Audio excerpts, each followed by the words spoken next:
Hello, I'm the Nostalgia Critic guy. Remember it so you don't have to. It's practically a cliche to make fun of the Star Wars prequels. We all know they're not very good, and we all know they suck the big one when compared to the original trilogy. It feels like there's nothing left to talk about. Well, in my opinion, there is one other thing to talk about. The good stuff. Hear me out. Just because a movie or movie series is bad doesn't mean there can't be some good things about it. And when a series has this much money and, dare I say it, even effort thrown into it, it's good to acknowledge when that money and effort actually pays off. Are there more good moments than bad? Hell no. But it's only fair when a movie series, even one as bad as this, does a few things right. They're not to be ignored and deserve being paid attention to. And we're gonna look at the top 11 of them here today. Why top 11? Because I like to go one step beyond. So, sit back and enjoy the top 11 actual good moments from the Star Wars prequels.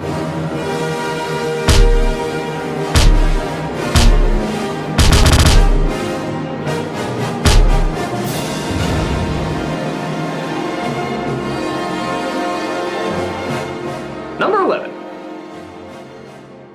That kick-ass sword fight.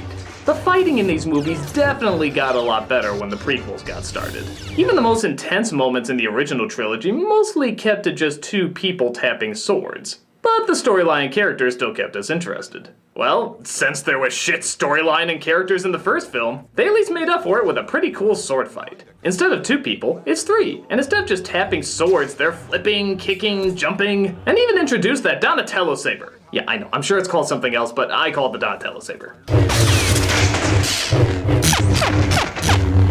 All of this is much better in contrast to the first film. Hey, Obi-Wan, remember when we fought in that volcano through a pool of lava and death, surfing on tiny little machines and doing flips and kicks everywhere? Yup, sure do.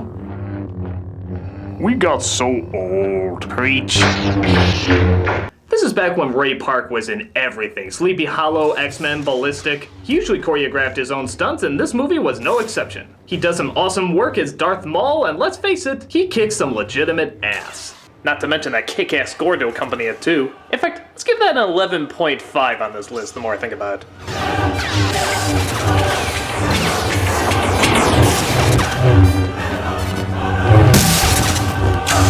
If you couldn't get into the story, at least you could get into the action.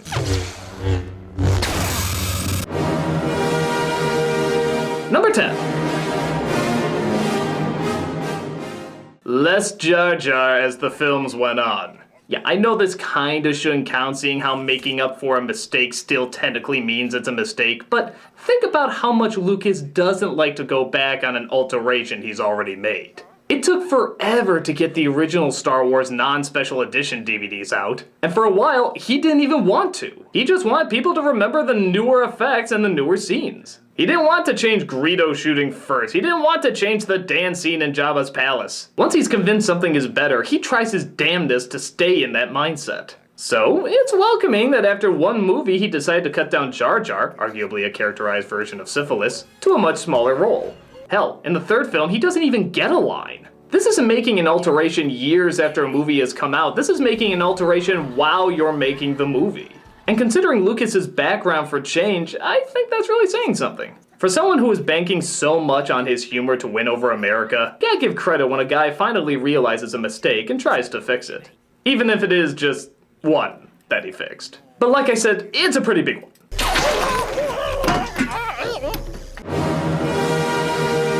Number 9. Yoda Kicking Ass. On the one hand, I really didn't want to see this, as I always saw Yoda as that guy who had so much power he could move a starship with his finger. I don't know, I just got the feeling a guy like that could blink and you could probably blow up or something.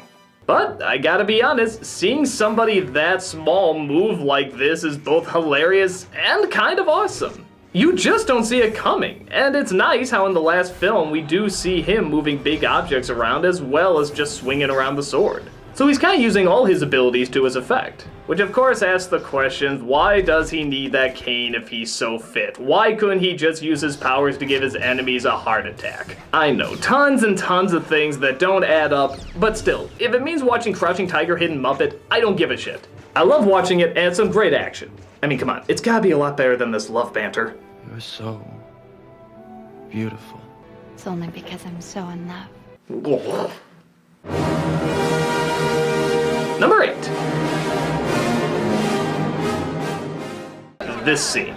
You want to buy some death sticks? You don't want to sell me death sticks. I don't want to sell you death sticks. You want to go home and rethink your life. I want to go home and rethink my life. There's nothing else to say, I just think it's funny. For a series so devoid of good humor, this actually makes a lot of people laugh in the audience. You don't want to sell me death sticks. I don't want to sell you death sticks. You want to go home and rethink your life. I want to go home and rethink my life. That's it, I got nothing else. Next scene. Number 7. Anakin and Padme's reaction to being pregnant. This might be a strange scene to focus on, but I actually think it's done quite effectively. Jedi are forbidden to fall in love, get married, and have kids. So when Anakin returns to his secret wife, this is the last news he wants to hear. Are you alright? You're trembling. Something wonderful has happened. Annie, I'm pregnant.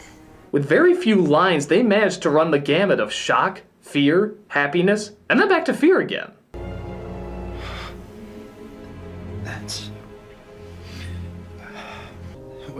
That's wonderful. What are we gonna do? That's a lot to display in only a couple seconds. It's the perfect reaction to such gigantic news.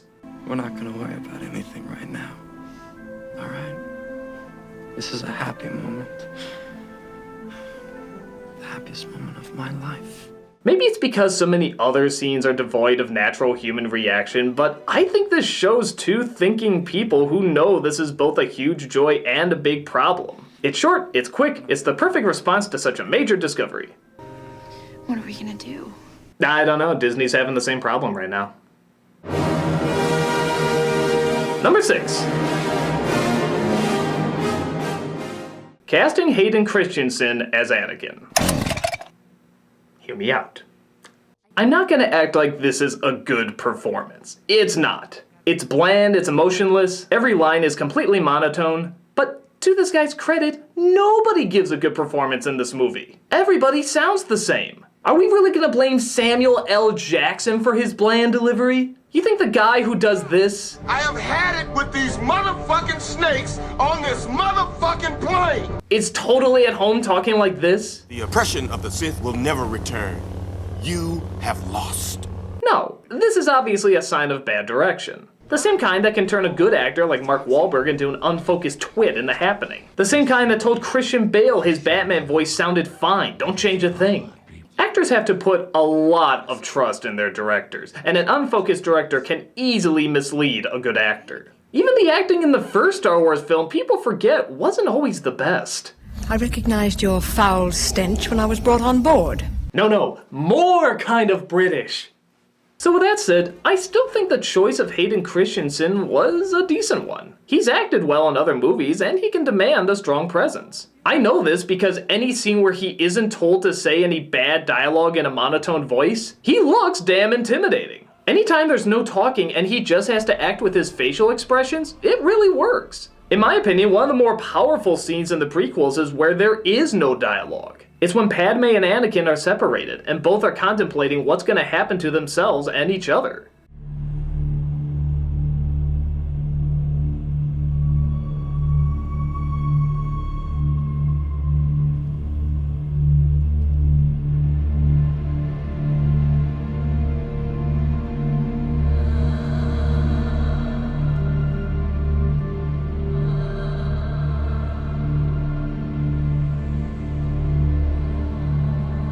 That is so much more powerful than any line written in this movie. So no, I don't think it's fair to put all the blame on this guy. I think he does have a fair amount of talent, just not enough to survive crummy direction. But honestly, very few actors do. When he's allowed to shoot a stare without any bad writing to get in the way? Tell me you don't see the origins of one of the galaxy's most threatening baddies.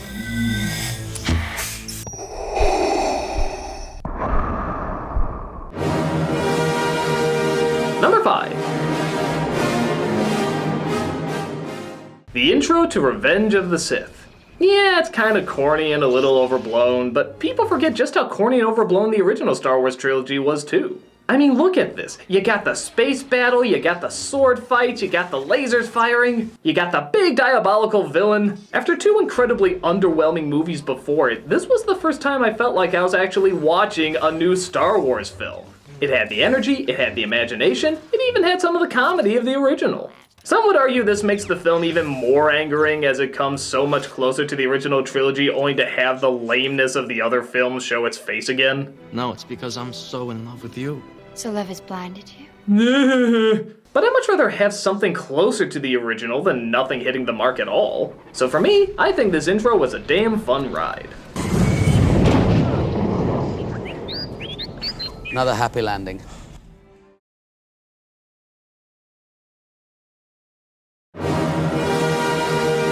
Number 4.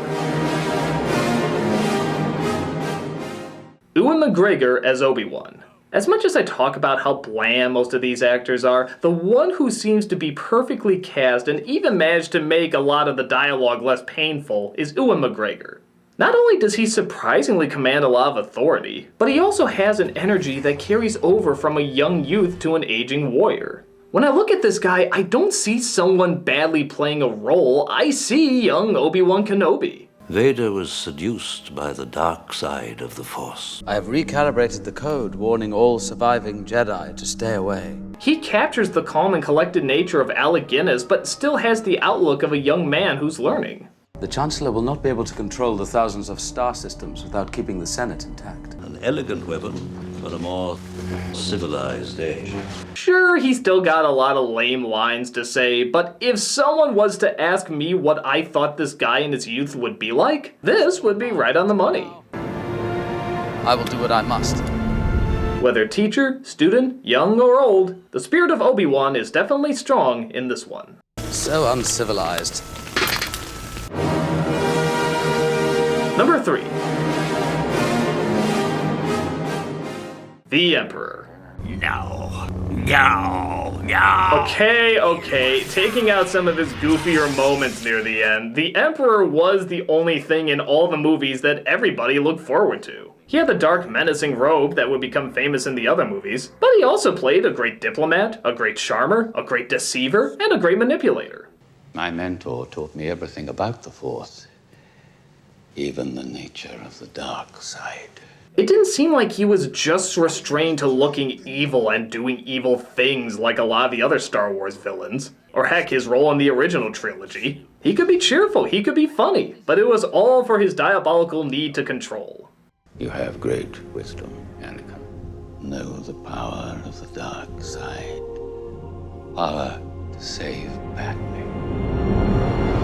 Ian McDiarmid returns in this role, and you can tell he's having a friggin' ball with it. He runs the gamut from being incredibly subtle and sneaky, to being full-blown, over-the-top psychotic. Are you going to kill me? I would certainly like to. I know you would. Even in scenes where he's going a little too silly, he's still so much fun to watch.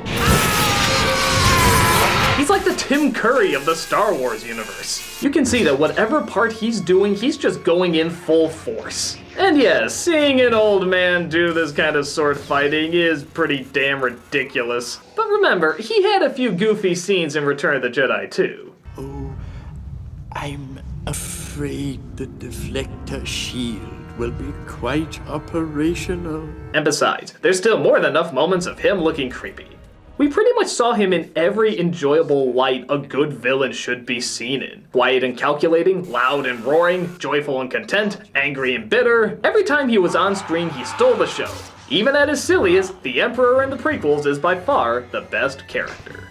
The dark side of the Force is a pathway to many abilities some consider to be unnatural. Number 2.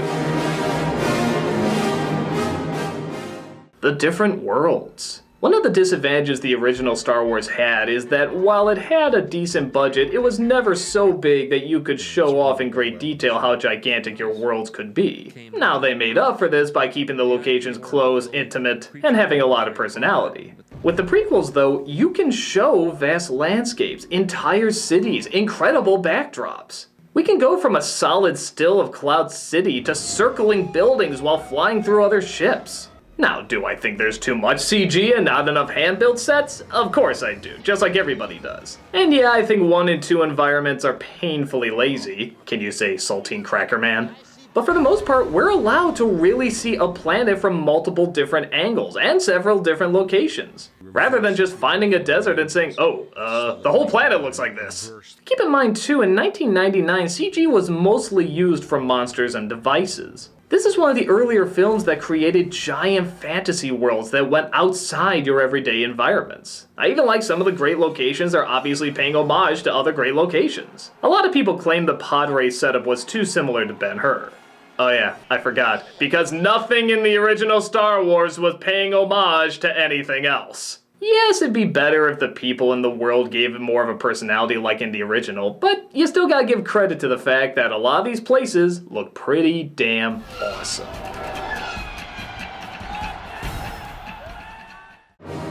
And the #1 good moment from the Star Wars prequels is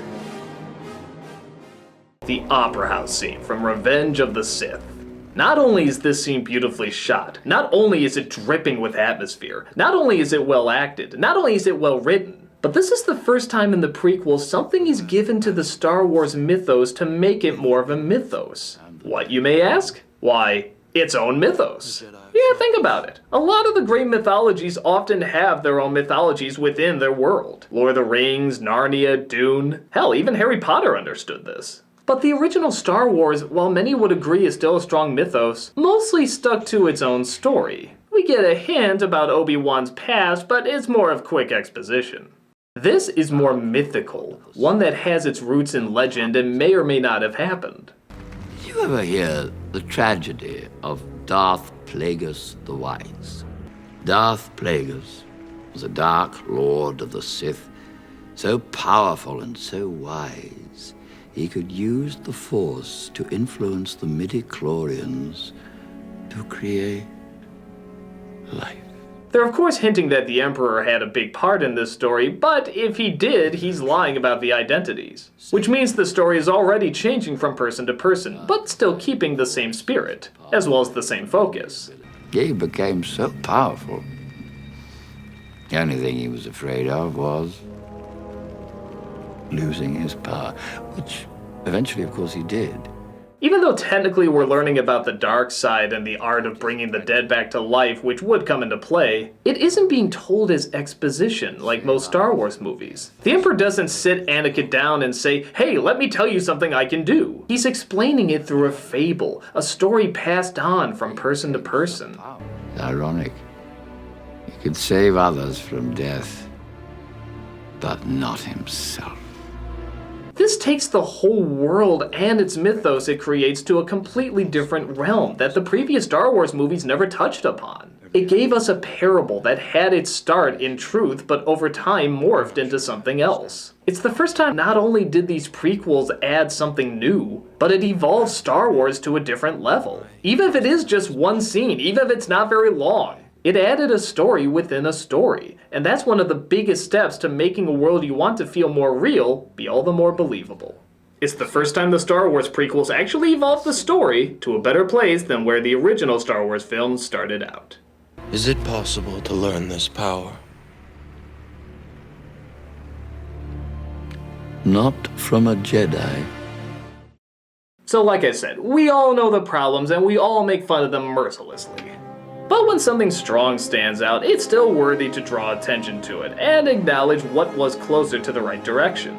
At the very least, I hope one of the most hated prequel series of all time can still be recognized for 1 or 2 decent clever moments. Maybe 1 or 2 of them may actually bring you a little bit of joy. Or maybe piss you off more. I don't know. Either way, it's still worth the effort to see if you can find a little bit of goodness in a whole lot of Jarjar. I'm a nostalgia critic guy, remember? So you don't have to.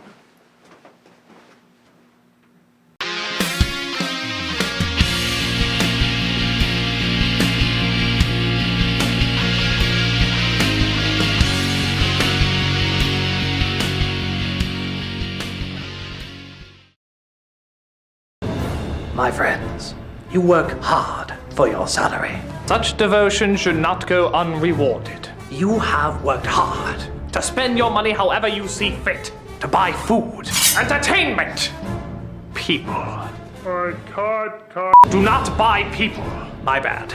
Instead, purchase one of the most epic DVDs in all of existence. You've earned it. Buy the 5th year anniversary of ThatGuyWithTheGlasses.com, The Uncanny Valley.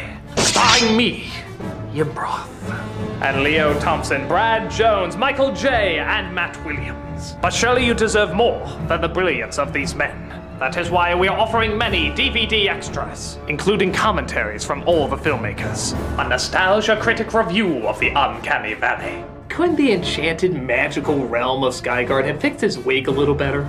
Bloopers. Fart. Deleted scenes. You can go over to his house, kill him, fuck his wife, have some more kids. It's great! Interviews. He is a little bit more of an asshole. Doug Walker and Uncle Yo reading erotic slash fiction about themselves. Oh, Christ.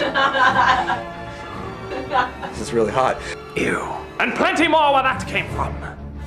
Well, not the slash fiction. I'm sure you'll have plenty enough of that. Probably too much. So what are you waiting for, Internet? Enjoy the spoils of war. Claim your treasure. Purchase The Uncanny Valley on DVD today. Take your prize. And my director is telling me again to advise you not to buy people. You're sure? Don't buy people.